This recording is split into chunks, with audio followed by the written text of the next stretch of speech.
ছেলে। আসসালামু আলাইকুম প্রিয় বন্ধুরা, আজকে আমরা পটুয়াখালীতে যাচ্ছি। আজকে 36শে জুলাই বিজয় দিবস উপলক্ষে উদযাপন করতে আমরা পটুয়াখালীতে যাচ্ছি।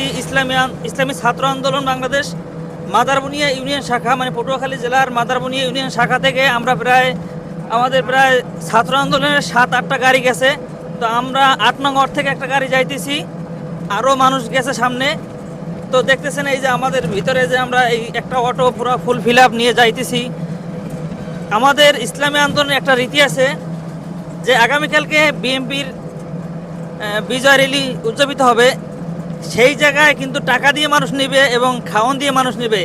আজকে যে আমরা সেই ছাত্রভাইরা নিয়ে যাচ্ছি, যে ছাত্রভাইদের, এদের কিন্তু আমরা একটা টাকাও দিব না এবং খাওয়াবো না। তারা তাদের নিজের টাকা খরচ করে আজকে বিজয় মিছিল উদযাপিত করার জন্য যাইতেছে, শুধু ইসলামী আন্দোলনের ভালোবাসায়। ইসলামী আন্দোলনকে তারা মন প্রাণ দিয়ে ভালোবাসে। তো আমি আমার সাথে যারা আছে তাদের একজনের সাথে আমি কথা বলবো, জিজ্ঞেস করব তারা কি কোনো টাকার বিনিময়ে এখানে যাইতেছে কিনা। তো আমার সাথেই থাকুন এবং কথাগুলো শুনুন। প্রিয় ভাই, আপনি কোথায় যাইতেছেন? ইসলামী আন্দোলন হিসেবে আমরা যাইতেছি নিজের টাকা দিয়া, এটাই অনেক কিছু। এই জায়গায় কি আপনাদের কোনো খাওয়ানো হবে? না, নিজের টাকা দিয়ে সব খরচ দিয়ে নিজেরা যাইতেছি। দেখেন এই ছাত্র ভাইরা কিন্তু এদের কিন্তু ইনকাম নাই, আমাদেরও কিন্তু ইনকাম নাই, কিন্তু আমরা তারপরও 2 টাকা 1 টাকা জমাইয়া আমরা ইসলামী আন্দোলনের এই বিজয় যে র্যালি শুরু হবে এটা বাস্তবায়ন করার জন্য নিজের অর্থ দিয়ে আমরা যাইতেছি। আরও আছে, এই দেখেন আমাদের পাশে আছে এই ছাত্র ভাই।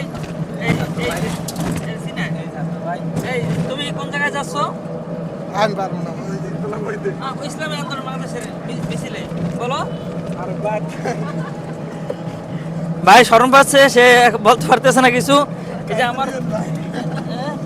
আমার পাশেও আছে, আরো সামনেও কিন্তু অনেক মানুষজন আছে। আমরা যাইতেছি, সকলে আমাদের জন্য দোয়া করবেন। আমাদের বিজয় মিছিল যেন সফল হয়, সেই জন্য সকলের কাছে দোয়া কামনা। দেখা হবে পরবর্তী ভিডিওতে। আসসালামু আলাইকুম।